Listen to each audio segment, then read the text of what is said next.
Muy buenos días, muy buenas tardes, muy buenas noches. En esta oportunidad nosotros los estudiantes de la Universidad de San Carlos de Guatemala, del Centro Universitario de Occidente, de la carrera de médico y cirujano del primer año, estaremos realizando un foro virtual hablando sobre la amebiasis intestinal, específicamente en los temas de la historia natural de la enfermedad y los niveles de prevención. Para principiar, quiero presentar a las tres participantes que tenemos en este foro y voy a principiar por presentar a Andrea.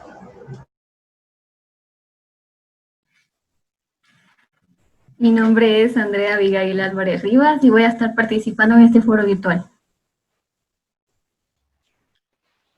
En segundo lugar tenemos a nuestra participante Sharon. Mi nombre es Sharon Adriana Rivera Zarate y también voy a estar participando en este foro virtual. Y por último, pero no menos importante, tenemos a María. Mi nombre es María de Los Ángeles Ramírez Montejo y voy a estar participando en este foro virtual. Muy bien, yo soy Alan Israel Ixtabalana Janel.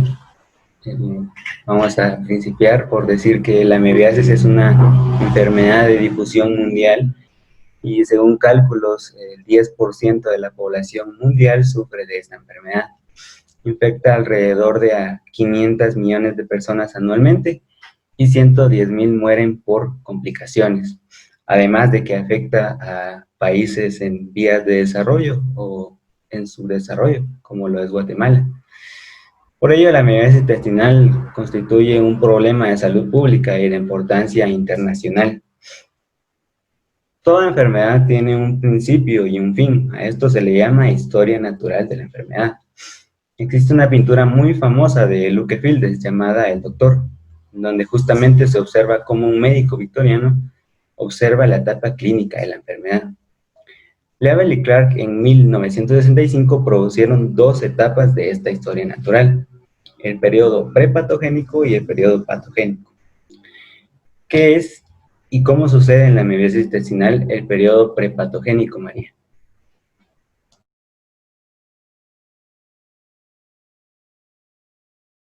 El periodo prepatogénico es el periodo o etapa inicial de la historia natural de la enfermedad en el ser humano. En esta etapa no existen manifestaciones clínicas de la enfermedad. La transmisión de la amebiasis intestinal es fundamentalmente fecal-oral, ya que las formas infectantes, que son los quistes, se ingieren al llevar a la boca bebidas, alimentos o cualquier objeto que tenga material fecal infectado. Por este motivo, la transmisión es mucho más fácil en lugares donde no se tiene una adecuada higiene. El periodo de incubación de esta enfermedad por lo general dura de 2 a 4 semanas, aunque puede variar desde pocos días hasta varios meses. La transmisibilidad de la amebiasis puede durar años, sobre todo en portadores asintomáticos. Se cree que es posible que exista una cierta inmunidad parcial a la amebiasis en algunas zonas endémicas. Muy bien, Claude Bernard introdujo un concepto de proceso dinámico de la enfermedad. A partir de ello, muchas culturas comenzaron a contextualizar esto y tomar formas en donde el medio constituía un factor importante para las enfermedades. En el modelo actual existe una triada ecológica. ¿En qué consiste esta triada ecológica y cómo la podemos aplicar a la amebiasis intestinal, Andrea? La actividad ecológica está conformada por un agente, en este caso la entamoeba histolítica, un huésped que es toda persona con malos hábitos de higiene y el ambiente que puede ser escuelas, hogares, zonas tropicales, áreas rurales y áreas con inadecuados métodos de higiene. La entamoeba histolítica, entonces, es el agente, en este caso, ¿verdad?, que produce la amibiasis intestinal. Quisiera que Sharon nos pudiera hablar más acerca de las características de este agente patógeno. El agente biológico es la entamoeba histolytica, el cual es un tipo de protozoo. Este parasita en todas las regiones del mundo, pero principalmente en las áreas tropicales, en donde hay condiciones de hacinamiento e insalubridad. Este es un parásito cosmopolita, esto quiere decir que por lo regular se encuentra entre las ciudades. Es un agente que parasita el intestino grueso, con más frecuencia el ciego y el colon ascendente, y se puede presentar en dos formas. En su forma consistente, el cual es un tipo de quiste que mide entre 10 y 20 micrómetros y es de forma esférica, y también en su forma vegetativa, el cual es un tipo de tropozoide. Su forma infectante es el quiste. Muy bien, entonces dice que las enfermedades crónicas pueden durar hasta años en llegar los síntomas y signos de la propia enfermedad. A partir de ello, pues, ¿qué podemos saber acerca de dónde se presentan los síntomas, que es el periodo patogénico, que es el periodo en donde se presentan los signos y síntomas de la enfermedad como tal y se presentan los cambios en el huésped? Consiste el periodo patogénico en dos etapas, en la subclínica y en la clínica. ¿Qué podemos saber acerca de la etapa subclínica, Andrea? La etapa subclínica se divide en dos periodos. Un periodo de incubación, en el cual se libera el quiste en el estómago por acción de los jugos gástricos. También en este se empiezan a multiplicar los trofocitos, y en un periodo de latencia en el cual se empiezan a enquistar nuevos trofocitos. Bien, entonces podemos decir que en la etapa subclínica aún no se presentan los síntomas y signos. Sin embargo, en la etapa clínica sí se podría decir que ya se presentan los primeros signos y síntomas, María. Sí, la etapa clínica se puede dividir en tres periodos. El primero es el periodo prodrómico, que es donde se empieza a aparecer los primeros signos y síntomas de la enfermedad. El segundo es el clínico.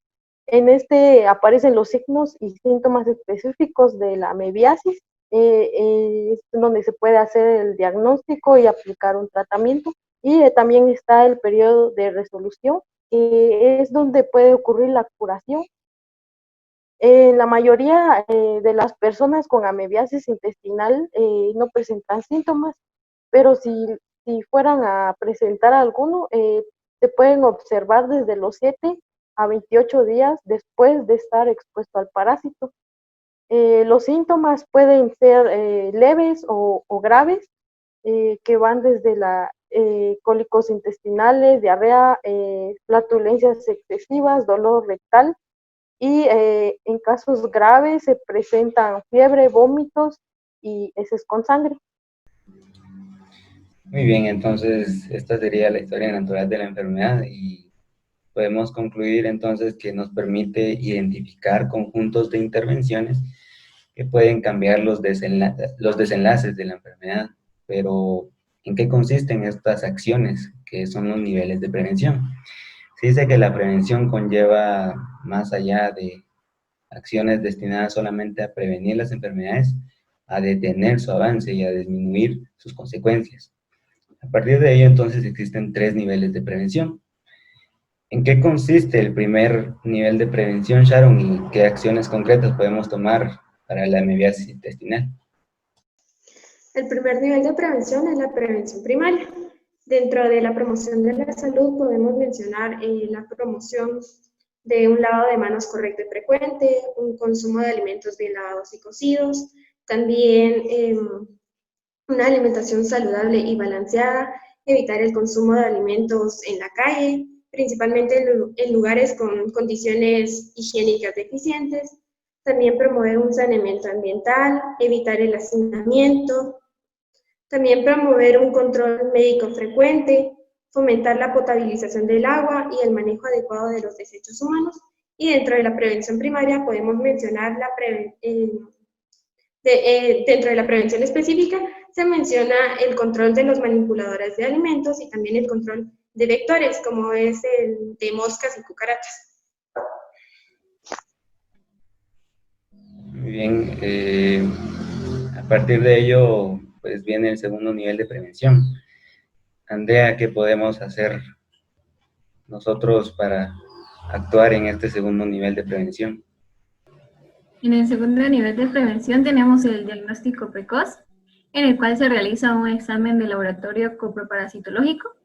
También tenemos el tratamiento oportuno, en el cual se realiza un tratamiento inmediato de acción luminal y se utilizan amebicidas de acción tisular. Estos pueden ser suministrados por vía oral o intravenosa.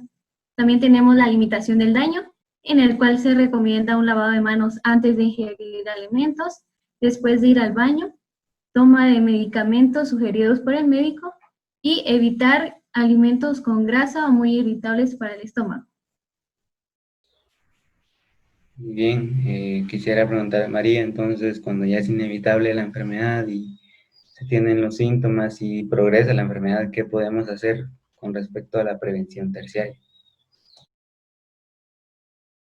Uno de los objetivos principales de la prevención terciaria es minimizar el riesgo de repetir la enfermedad, para lo cual es imprescindible la educación para la salud. En este caso se deben realizar visitas domiciliares, aportándole a las familias afectadas conocimientos básicos e indispensables para que puedan tener su salud en un nivel óptimo. La recuperación de la amebiasis puede ocurrir en cualquier etapa del desarrollo, pero depende en gran parte de las medidas higiénicas que se tomen en cuenta en el hogar, como son la higiene personal, la higiene del hogar, el lavado correcto de los alimentos que se van a consumir y asegurarse de que el agua a beber verdaderamente sea potable o por lo menos hervirla y evitar comer en la calle. En esta etapa es importante no olvidar las evaluaciones periódicas y constantes. Muy bien. Para terminar, quisiera preguntar, Andrea, en Guatemala, ¿cuáles son los principales puntos a tratar para poder disminuir la prevalencia de amebiasis intestinal?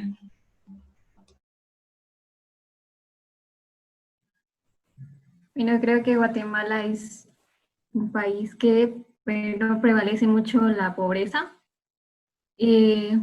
Más que todo, esta enfermedad se da en lugares con carencias de higiene.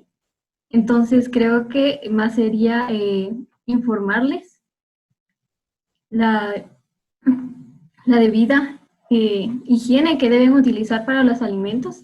Es cierto que hay personas que no tienen el alcance de agua potable o para sanitizar sus alimentos y que a veces lo ingieren así por la necesidad que tienen, pero los puntos a tratar creo que sería la prevención primaria, que sería la promoción de la salud, también sería lo que es asistir a centros de salud y que también el Ministerio de Salud y el gobierno tomen en cuenta que hay muchas personas que no tienen los suficientes recursos para, para acceder a una buena alimentación y a una buena higiene. Gracias, Andrea. Pues a partir de todo esto podemos concluir que la amebiasis intestinal entonces es una enfermedad histórica que ha dejado una marcada prevalencia en países como el de nosotros, que son del tercer mundo. Es necesario los esfuerzos del gobierno, del Ministerio de Salud, del personal de salud y de nosotros como ciudadanos para poder disminuir el impacto que tiene hoy por hoy la amebiasis. También es necesaria la adquisición de nuevas técnicas para la detección temprana de la enfermedad y el compromiso de todo el personal de salud para disminuir en su máxima expresión esta enfermedad. Es así como hemos llegado al final del foro. Espero que haya sido de su agrado y nos vemos hasta una próxima.